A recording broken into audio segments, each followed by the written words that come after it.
दोस्तों, आज मैं आपको जो कहानी सुनाने जा रही हूँ, ये कहानी है बादलों में दो जादुई सोने और चांदी के फ्रॉक घर की। तो चलिए दोस्तों, देखते हैं आज की ये कहानी। किसी गांव में नायरा अपनी माँ उर्मिला और अपने पिता मोहन के साथ रहती थी। वो लोग बहुत गरीब थे और एक छोटी सी झोपड़ी में रहते थे। नायरा के पिता मोहन खेतों में काम करके जैसे तैसे अपना और अपने परिवार का गुजारा करते थे। एक दिन नायरा अपनी माँ से कहती है, माँ, क्या हम हमेशा इसी तरह गरीबी के कारण झोपड़ी में ही रहेंगे? हम कभी अच्छे कपड़े नहीं पहन सकते हैं क्या? और ना ही कभी अच्छा खाना खा सकते हैं? हमारी पूरी जिंदगी इसी तरह कट जाएगी क्या? माँ, मैं बाहर और भी लड़कियों को देखती हूँ, वो तो बहुत ही सुंदर सुंदर कपड़े पहनती हैं और बहुत अच्छा खाना भी खाती हैं। बेटी, तुम्हें अच्छा खाना खाने का मन कर रहा है क्या? तुम अच्छे घर में नहीं रह सकती हो और अच्छे कपड़े नहीं पहन सकती हो, तो क्या हो गया? कम से कम कभी कभी अच्छा खाना तो खा सकती हो। मेरे पास 10 रुपए हैं, इसीलिए जाओ और बाहर जाकर कुछ खा लो। नायरा अपनी माँ से खुशी खुशी 10 रुपए ले लेती है और बाहर जाकर चाट खाने लगती है।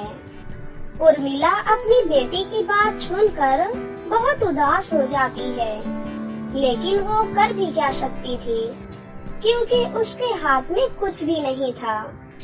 ऐसे ही कुछ दिन बीत जाते हैं। फिर एक दिन नायरा के पिता मोहन खेतों से काम करके लौट रहे थे कि तभी उनका एक बड़ी सी गाड़ी से एक्सीडेंट हो जाता है, जिसमें उनकी वहीं पर मौत हो जाती है। अपने सामने अपने पिता की लाश देखकर नायरा और उसकी माँ बहुत रोती हैं। पापा, पापा, आप हमें ऐसे अकेले छोड़कर क्यों चले गए? अब आपके बिना हम कैसे रहेंगे? हमारा तो आपके सिवा इस दुनिया में कोई नहीं है। अब हम कैसे रहेंगे पापा?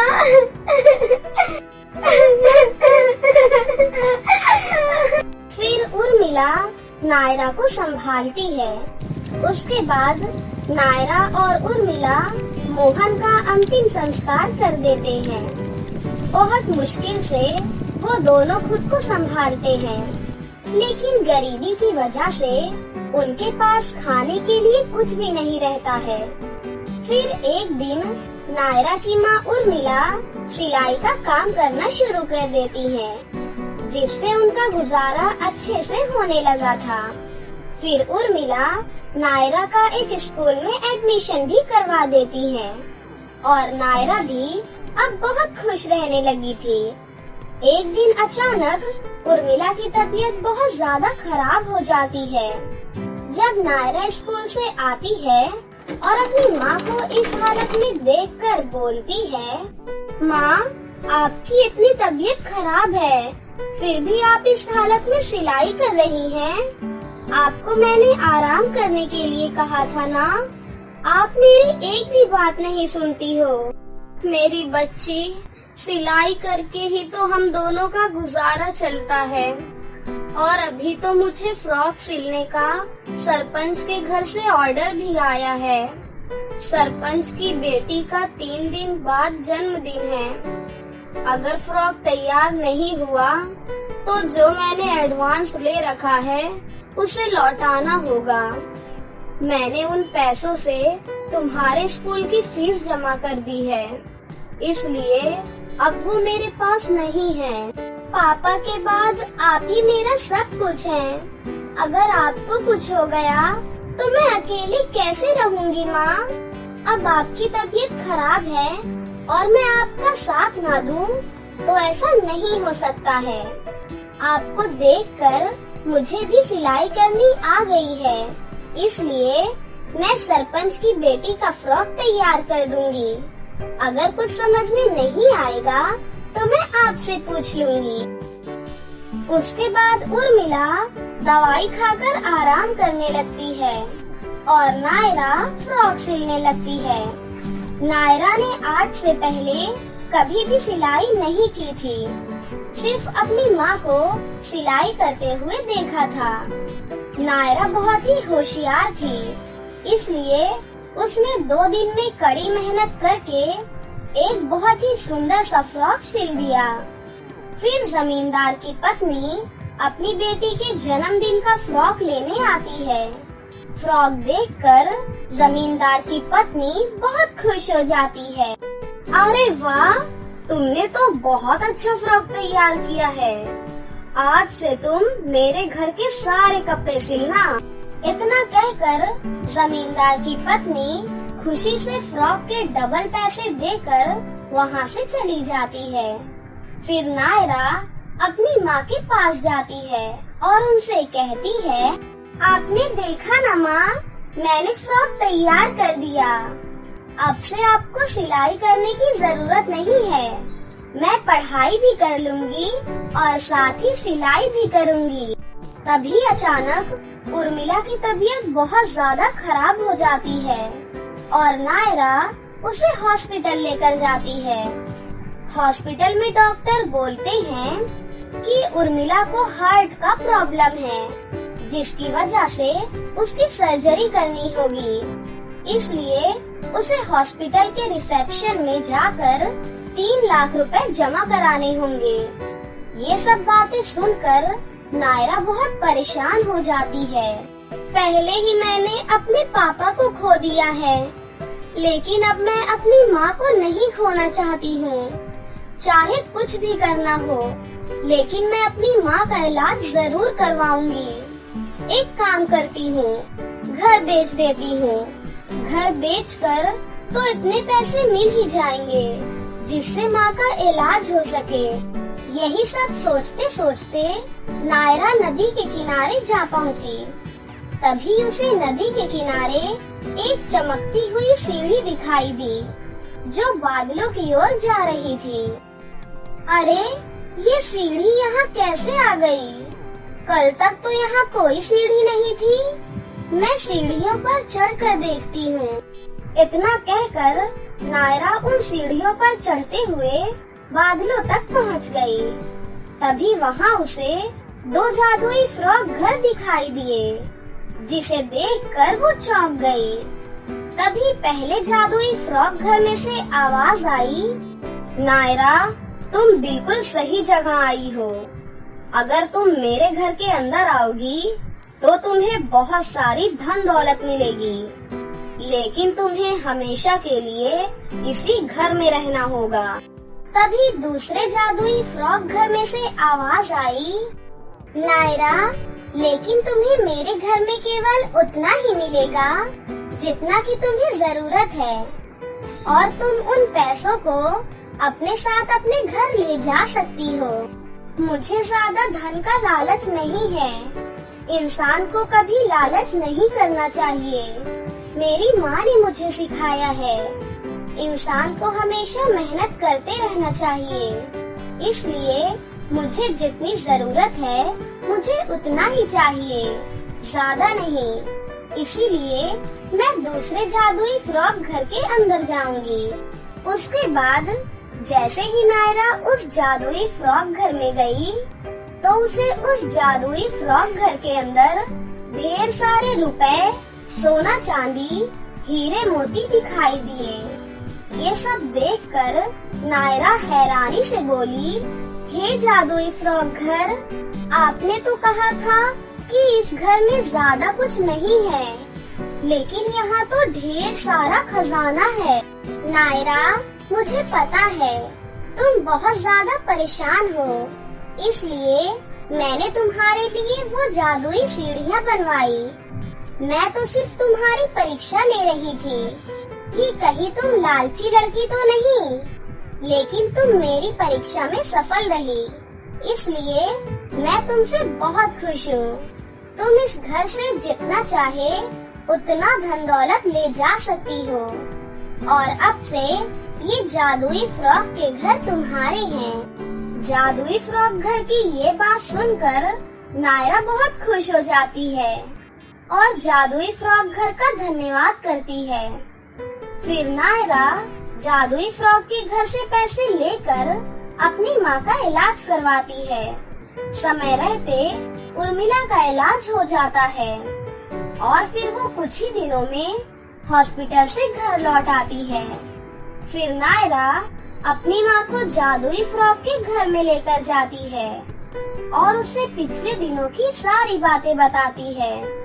अब नायरा और उर्मिला को सिलाई का काम करने की जरूरत नहीं पड़ती है, क्योंकि नायरा ने एक बुटीक खोल लिया था और वो पढ़ाई के साथ साथ जादुई फ्रॉक के घर से ढेर सारे फ्रॉक लाकर वहाँ पर बेचा करती थी। फिर उस दिन के बाद से नायरा और उर्मिला खुशी खुशी अपना जीवन बिताने लगते हैं। परी लोक में अनुष्का नाम की एक रानी परी रहती थी।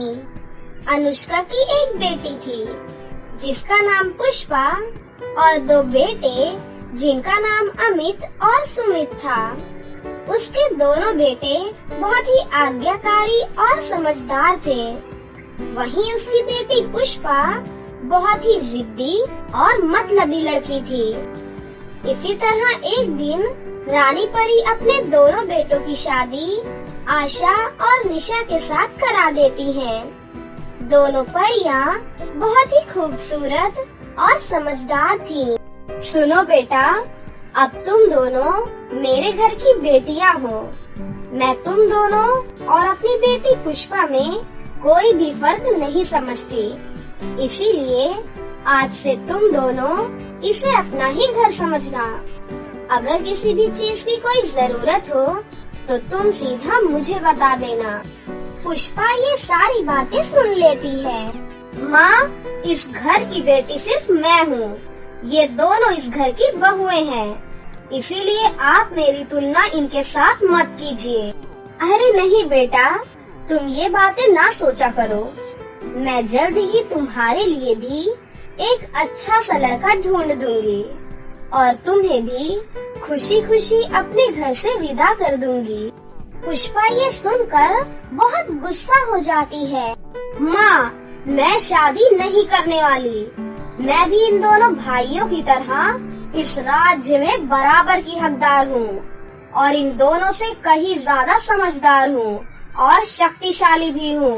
इतना कहकर गुस्से में पुष्पा वहाँ से चली जाती है। रानी परी अपनी दोनों बहुओं के लिए अच्छे अच्छे कपड़े और गिफ्ट लाया करती थी, लेकिन पुष्पा ये देखकर हमेशा चिढ़ती ही रहती थी।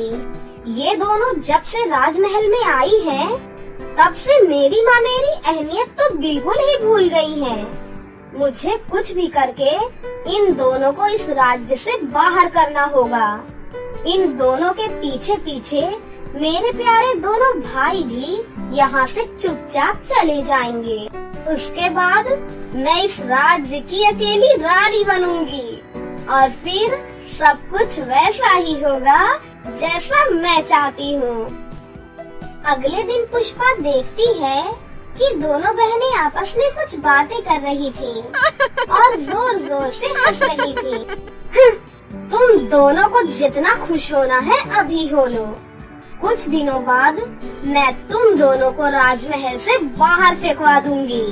उसके बाद पुष्पा नाटक करके रोने लगती है। तभी उसकी माँ रानी परी वहाँ पर उसके पास आती है। अरे पुष्पा बेटा, क्या हुआ? तुम रो क्यों रही हो? यदि मैं आपसे कुछ भी बात कहूँगी तो आप मेरे ऊपर विश्वास नहीं करेंगी माँ। नहीं नहीं बेटा, बताओ मुझे क्या बात है। आज उन दोनों भाभियों को मैंने बात करते हुए सुना। वो आपके बारे में बहुत ही गलत बोल रही थी। कह रही थी कि जब ये बुढ़िया मर जाएगी तब उसके बाद इस परीलोक की रानियां हम बन जाएंगी और पूरे परीलोक पर राज करेंगी। बिटिया, उन्हें जो बोलना है बोलने दो, तुम ज्यादा मत सोचा करो। सिर्फ अपने काम पर ध्यान दिया करो बेटा। इतना कहकर रानी परी वहाँ से चली जाती है। हे भगवान, माँ ने तो मेरा सारा प्लान ही खराब कर दिया। उन्हें तो मेरी किसी भी बात से कोई फर्क ही नहीं पड़ता। लगता है मुझे कुछ और करना होगा। कुछ भी करके मैं इन दोनों को राजमहल से बाहर निकलवा दूंगी, उसके बाद ही दम लूंगी। अगले दिन पुष्पा रानी के गले का हार अपनी माँ के कमरे से निकालकर उन दोनों बहनों के कमरे में छिपा देती है। अरे मेरा हार कहाँ गया? कहीं मिल क्यों नहीं रहा? मुझे नहीं पता माँ, मैंने तो आपका हार देखा भी नहीं है। अरे एक मिनट माँ, मैंने उन दोनों भाभियों के कमरे में आपका हार देखा था। नहीं माँ, हमारे पास आपका कोई हार नहीं है। तुम यहीं रुको, मैं अभी देख कर लाती हूँ। पुष्पा उन दोनों के कमरे में जाती है और अंदर जाकर हार उठाकर ले आती है। ये देखो माँ, ये दोनों कितनी बड़ी चोर हैं, अपने ही घर में चोरी करती हैं। अरे तुम दोनों को शर्म आनी चाहिए। माँ, इन दोनों को धक्के मार कर घर से बाहर कर दो। हमें माफ कर दीजिए माँ, हमें सच में इसके बारे में कुछ भी नहीं पता। कोई बात नहीं बेटा, तुम परेशान मत हो। शायद मैंने ही तुम्हारे कमरे में रख दिया होगा। उसके बाद रानी परी वहाँ से चली जाती है। यार, ये माँ इन दोनों को कुछ कहती क्यों नहीं? अगर ऐसे ही चलता रहा तो मेरी जगह इस राजमहल की रानी ये बन जाएंगी। मुझे जल्द ही कुछ करना होगा। कुछ दिनों बाद वो दोनों बहनें गर्भवती हो जाती हैं। जब ये बात रानी परी को पता चलती है तो रानी परी बहुत खुश हो जाती है। वहीं पुष्पा ये बात सुनकर बहुत परेशान हो जाती है। हे भगवान, अब तो माँ इन दोनों बहनों को कभी भी घर से नहीं निकालेंगी। अब क्या करूँ मैं? फिर अगले दिन, अरे माँ, मौसी का फोन आया था। वो बोल रही थी कि उनकी तबीयत बहुत ज्यादा खराब है। आप एक काम कीजिए, उनसे मिलने चली जाइए। पता नहीं मौसी कब चली जाए। पुष्पा, ये तुम कैसी बातें कर रही हो बेटा? तुम्हारी मौसी को कुछ भी नहीं होगा। मैं आज ही उनसे मिल कर आती हूँ। तुम अपनी दोनों भाभियों का और इस परिलोक का अच्छे से ख्याल रखना और मुझे सारी बातें फोन पर बताती रहना। अरे माँ, आप बिल्कुल भी चिंता मत करो, मैं यहाँ का बहुत अच्छे से ख्याल रखूंगी। उसके बाद रानी परी वहाँ से चली जाती है। पुष्पा अपनी शक्तियों से रानी परी का रूप ले लेती है और दोनों बहनों के पास जाती है। अरे तुम दोनों यहाँ क्या कर रही हो? चलो जल्दी से आओ और घर का सारा काम करो। लेकिन माँ, घर में सभी दासियाँ बहुत अच्छे से काम कर रही हैं। फिर हमें काम करने की क्या जरूरत है माँ? मैंने सभी नौकरों को और दासियों को छुट्टी दे दी है। अब से इस राजमहल का काम आज से तुम दोनों करोगी। लेकिन माँ, हम तो गर्भवती हैं, हम काम कैसे कर सकती हैं माँ? मेरे सामने ज्यादा बहस मत करो। मैंने जो कह दिया सो कह दिया। चुपचाप उठो और राजमहल के काम में लग जाओ, नहीं तो तुम दोनों को महल से बाहर कर दिया जाएगा। उसके बाद दोनों बहनें अपने अपने काम में लग जाती हैं।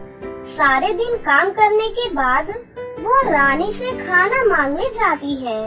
रानी माँ, हमें बहुत भूख लगी है माँ, थोड़ा सा खाना दे दीजिए।